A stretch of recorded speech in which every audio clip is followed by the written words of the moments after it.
Ang DepEd nagpasalamat sa pagtaas sa SRI ng mga guro. Brigada Sheila Matibag, ibrigada mo! Brigada Live Report. Winelcome ng Department of Education o DepEd ang naging hakbang ni Pangulong Bongbong Marcos para suportahan ang mga guro. Ipinag-utos na kasi ni Pangulong Marcos ang pagkakaloob ng 18,000 hanggang 20,000 pesos na Service Recognition Incentive o SRI para sa mga guro sa pampublikong paaralan maging sa mga non-teaching personnel. Kasabay ng pasasalamat, sinabi ni Education Secretary Sani Angara na ang desisyong ito ay patunay na pinahahalagahan ng gobyerno ang sektor ng edukasyon. Kinikilala rin umano nito ang sakripisyo at serbisyo ng mga teachers. Binibigyang diin ng kalihim na dahil sa incentives, higit 1 milyong mga DepEd personnel ang matutulungan.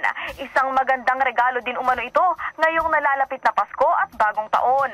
Tiniyak naman ni Angara na makikipag-ugnayan sila sa Department of Budget and Management upang maisakatuparan na ang pamamahagi ng incentives.